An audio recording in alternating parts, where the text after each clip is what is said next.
नमस्कार, उत्तराखंड समाचार में आपका स्वागत है। मैं प्रियम शंकर झा। सबसे पहले मुख्य समाचार।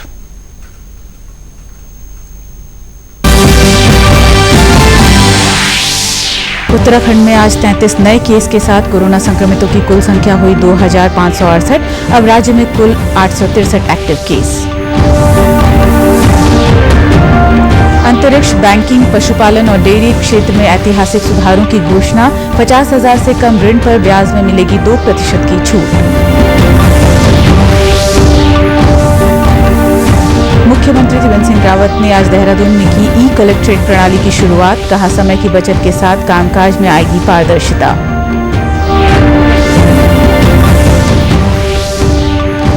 और उत्तराखंड सरकार पतंजलि आयुर्वेद को जारी करेगी नोटिस। आयुष मंत्री हरक सिंह रावत ने कहा, रोग प्रतिरोधक क्षमता बढ़ाने की दवा का दिया था लाइसेंस। अब खबरें विस्तार से। उत्तराखंड में आज 33 नए केसों के साथ कोरोना संक्रमितों की कुल संख्या 2568 हो गई है। अब राज्य में कुल 863 एक्टिव केस हैं, जबकि 1653 लोग स्वस्थ हो चुके हैं। कोरोना संक्रमित 35 लोगों की मृत्यु हुई है। आज 51 लोगों को स्वस्थ होने के बाद डिस्चार्ज किया गया। आज 1472 सैंपल्स की रिपोर्ट नेगेटिव मिली, जबकि 1115 सैंपल जांच के लिए भेजे गए हैं। राज्य में कोरोना संक्रमितों के दोगुनी होने की रफ्तार अब करीब 23 दिन हो गई है। आज मिले पॉजिटिव केस में से 10 देहरादून, 9 पौड़ी, 7 टिहरी, 6 उधम सिंह नगर और 1 केस हरिद्वार का है। देहरादून के सभी 10 संक्रमित लोगों की कोई ट्रैवल हिस्ट्री नहीं है। इसी तरह पौड़ी के 2 स्थानीय लोग संक्रमित पाए गए हैं, जिनकी ट्रैवल हिस्ट्री नहीं है। उधम सिंह नगर में भी 1 स्थानीय व्यक्ति संक्रमित पाया गया है। इनका रुद्रपुर के मेडिसिटी हॉस्पिटल में कैंसर का इलाज चल रहा था। केंद्र सरकार ने आज अंतरिक्ष, बैंकिंग और पशुपालन क्षेत्र में ऐतिहासिक सुधारों की घोषणा की। प्रधानमंत्री नरेंद्र मोदी की अध्यक्षता में मंत्रिमंडल की बैठक में देश में अंतरिक्ष के क्षेत्र में निजी क्षेत्र की भागीदारी बढ़ाने के निर्णय की पुष्टि की गई। केंद्रीय परमाणु ऊर्जा और अंतरिक्ष मंत्री डॉक्टर जितेंद्र सिंह ने बताया कि सरकार अंतरिक्ष प्रौद्योगिकी के प्रभावी सामाजिक आर्थिक उपयोग के लिए भारतीय राष्ट्रीय आंतरिक संवर्धन और प्राधिकार केंद्र इन स्पेस का गठन करेगी। नाम ही है Indian National Space Promotion and Authorization Centre. New Space India Limited है, प्राइवेट सेक्टर यूनिट। इसका रोल एक्सटेंड किया टू फैसिलिटेट प्राइवेट पार्टिसिपेशन। अब उस सारे को कैसे रेगुलेट करना और समन्वय बनाना, उसके लिए एक नई संस्था एक ही बनी है, और वो कोई अलग से साइंटिफिक संस्था नहीं है। इसका नाम ही है Indian National Space Promotion and Authorization Centre. तो ये सबको जोड़ करके जो भी प्लान्स बनेंगे, कैसे चलाने आगे, और अब उसका मैकेनिज्म अभी उसकी रचना हो रही है। केंद्रीय सूचना और प्रसारण मंत्री प्रकाश जावड़ेकर ने संवाददाताओं को बताया कि शहरी सहकारी और बहुराज्य सहकारी बैंकों को रिजर्व बैंक के सीधे पर्यवेक्षण के तहत लाया जाएगा। और 58 है मल्टी स्टेट। अपने देश में 1482 अर्बन कोऑपरेटिव बैंक है और 58 है मल्टी स्टेट कोऑपरेटिव बैंक्स। आज इनके बारे में एक अध्यादेश पारित किया है। अब वो राष्ट्रपति के पास आएगा कि ये सारी बैंक 1540 है, ये तुरंत प्रभाव से आरबीआई के सुपरविजन पावर में आ जाएंगे। एक और महत्वपूर्ण निर्णय में सरकार ने पशुपालन, डेयरी और पशुधन संबंधी उद्यमों के विकास संबंधी बुनियादी ढांचे के लिए 15,000 करोड़ रुपए के पशुपालन बुनियादी ढांचा विकास कोष की शुरुआत की। इस योजना का उद्देश्य देश में करीब 35 लाख युवाओं को रोजगार उपलब्ध कराना है।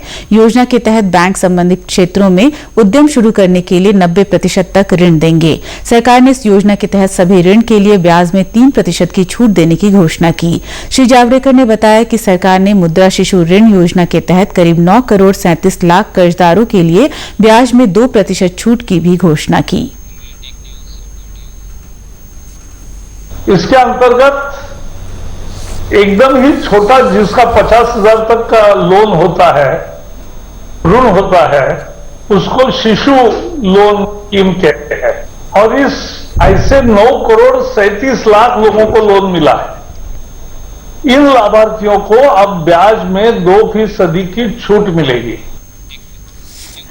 रूस की 3 दिन की यात्रा पर गए रक्षा मंत्री ने आज विजय दिवस परेड की 75वीं वर्षगांठ में भाग लिया। उन्होंने बताया कि भारत की तीनों सशस्त्र सेनाओं के दस्ते का भी परेड में शामिल होना गौरव की बात है। रक्षा मंत्री ने कहा है कि भारत और रूस के संबंध विशेष सामरिक साझेदारी पर आधारित है। रूस ने आश्वासन दिया है कि दोनों देशों के बीच मौजूदा सैन्य अनुबंध जारी रहेंगे और कुछ मामलों में इन्हें कम समय में आगे ले जाया जाएगा। यह हमारी खास दोस्ती का एक यह प्रमाण है। पैंडेमिक की सभी कठिनाइयों के बावजूद हमारे बाइलेटरल रिलेशंस डिफरेंट लेवल पर बने हुए। हम हमारे प्रधानमंत्री श्री नरेंद्र मोदी के इन्विटेशन पर his excellency president of Russian federation Vladimir Putin के इस वक्त भारत आगमन को लेकर भी हम काफी उत्सुक हैं। भारत और रशिया का एक special and privilege strategic partnership वाला रिलेशनशिप है। मुझे भरोसा दिलाया गया है कि ऑनगोइंग कॉन्टैक्ट को मेंटेन किया जाएगा और न केवल मेंटेन किया जाएगा बल्कि उनको और तेजी से कम समय में पूरा भी किया जाएगा। राजनाथ सिंह ने कहा कि रूस के उप प्रधानमंत्री के साथ उनकी बैठक में भारत रूस रक्षा सहयोग की समीक्षा की गई। इसे और आगे ले जाने पर चर्चा हुई। इसके साथ ही भारत और रूस के रक्षा मंत्रियों की बैठक रूस से S-400 मिसाइल रोधी प्रणाली जल्द खरीदने के मामले में काफी महत्वपूर्ण है। रूस के राष्ट्रपति व्लादिमीर पुतिन इस वर्ष भारत की यात्रा पर आ सकते हैं। मुख्यमंत्री त्रिवेंद्र सिंह रावत ने आज ई कलेक्ट्रेट प्रणाली की शुरुआत की। उन्होंने कहा कि ई कलेक्ट्रेट प्रणाली से अनावश्यक सरकारी कार्यालयों की भागदौड़ नहीं करनी पड़ेगी, जिससे समय की बचत होगी और कामकाज में पारदर्शिता आएगी। मुख्यमंत्री ने अन्य विभागों में भी ई ऑफिस प्रणाली शुरू करने के लिए प्रयास करने को कहा। देहरादून के जिलाधिकारी डॉक्टर आशीष कुमार श्रीवास्तव ने बताया कि smart city Dehradun, information technology development agency और नेशनल इंफॉर्मेटिक्स सेंटर के सहयोग से इस सिस्टम को तैयार किया गया है। कलेक्ट्रेट के सभी अनुभाग इस प्रणाली से जोड़े गए हैं। राजस्व विभाग के फील्ड कर्मी भी इसी प्रणाली से कार्य करेंगे। इससे संबंधित कर्मचारी पर तय समय के भीतर काम पूरा करने की जिम्मेदारी होगी। जिलाधिकारी ने जानकारी दी कि ई ऑफिस प्रणाली के दूसरे चरण में तहसील और विकास खंड में कार्य किए जाएंगे। इसके बाद इलेक्शन ऑफिस को इस प्रणाली से जोड़ा जाएगा।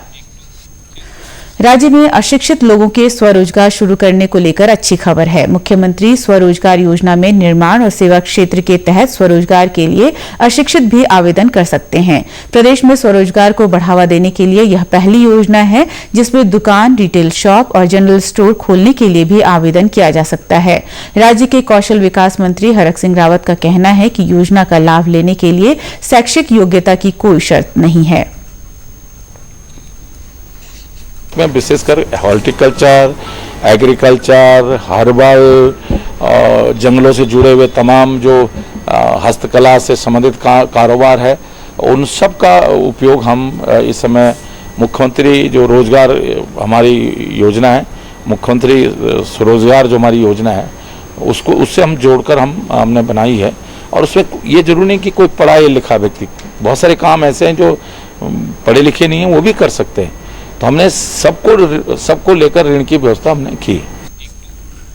उत्तराखंड सरकार पतंजलि की कोरोनिल दवा को लेकर नोटिस जारी करने जा रही है। आयुर्वेद विभाग ने साफ किया है कि पतंजलि को आवेदन के मुताबिक ही लाइसेंस जारी किया गया है। आयुष मंत्री हरक सिंह रावत ने बताया कि पतंजलि को सिर्फ रोग प्रतिरोधक क्षमता बढ़ाने और खांसी बुखार की दवा बनाने के लाइसेंस की मंजूरी दी गई थी। अब कंपनी को नोटिस जारी कर पूछा जाएगा कि वह किस आधार पर इम्यूनिटी बूस्टर की दवाओं को कोविड-19 की दवा बता रही है।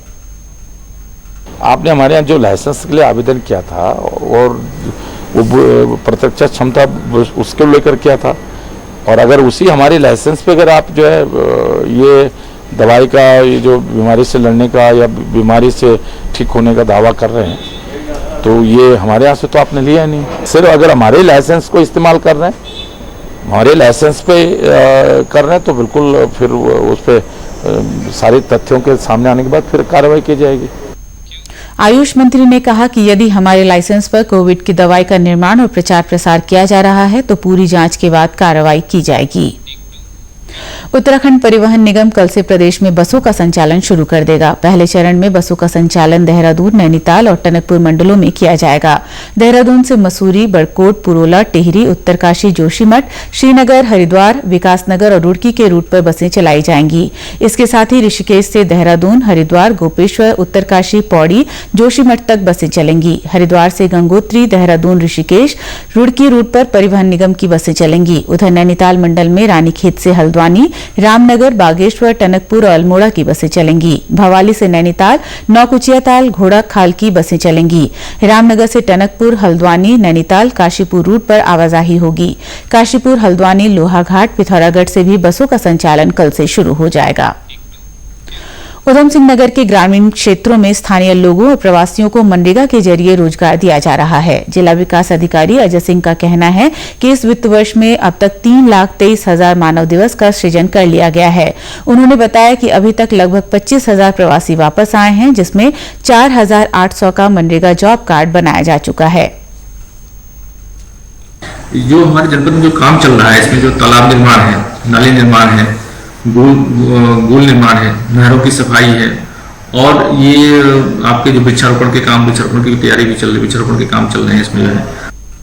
सितारगंज के सागर स्वयं सहायता समूह की महिला लाभार्थी का कहना है कि मनरेगा में काम मिलने से परिवार की देखरेख में सहूलियत हुई है।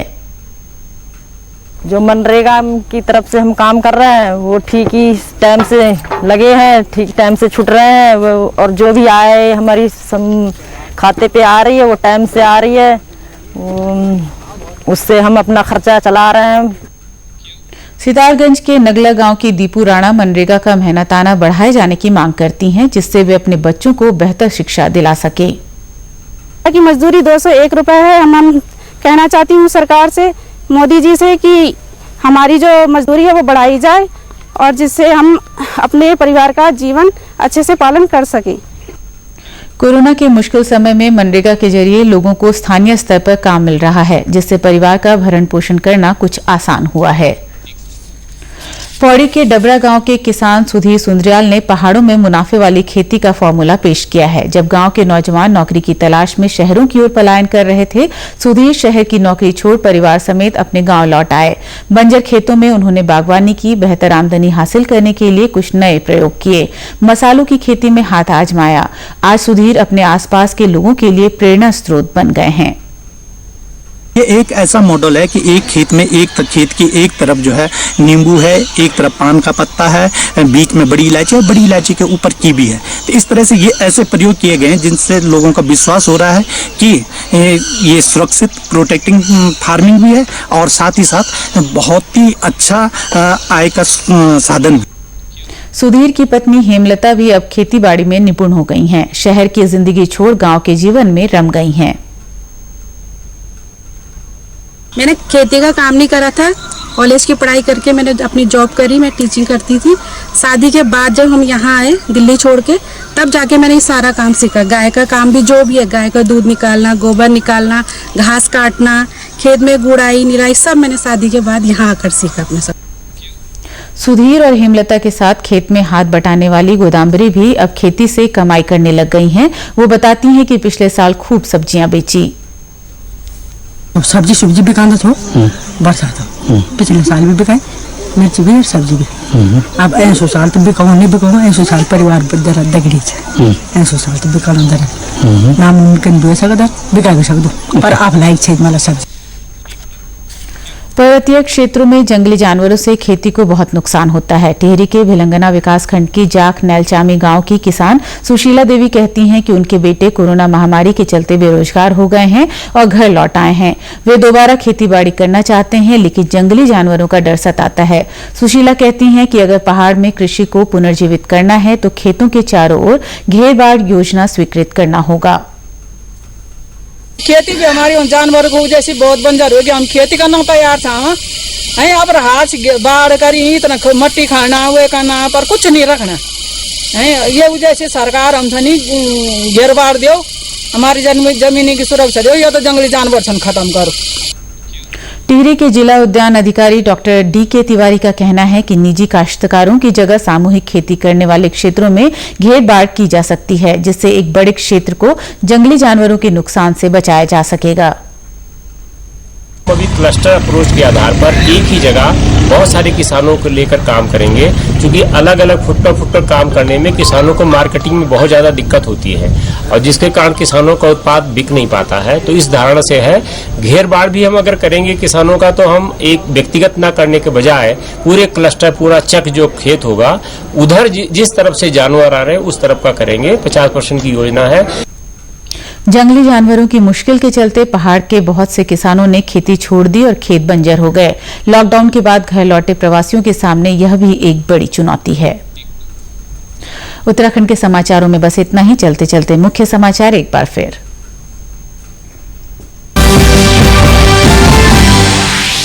उत्तराखंड में आज 33 नए केस के साथ कोरोना संक्रमितों की कुल संख्या हुई 2568। अब राज्य में कुल 863 एक्टिव केस। अंतरिक्ष, बैंकिंग, पशुपालन और डेयरी क्षेत्र में ऐतिहासिक सुधारों की घोषणा। 50,000 से कम ऋण पर ब्याज में मिलेगी 2% की छूट। मुख्यमंत्री त्रिवेंद्र सिंह रावत ने आज देहरादून में की ई-कलेक्ट्रेट प्रणाली की शुरुआत। कहा, समय की बचत के साथ कामकाज में आएगी पारदर्शिता।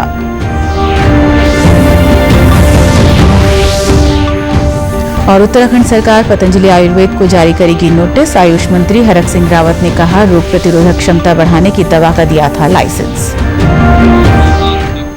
नमस्कार।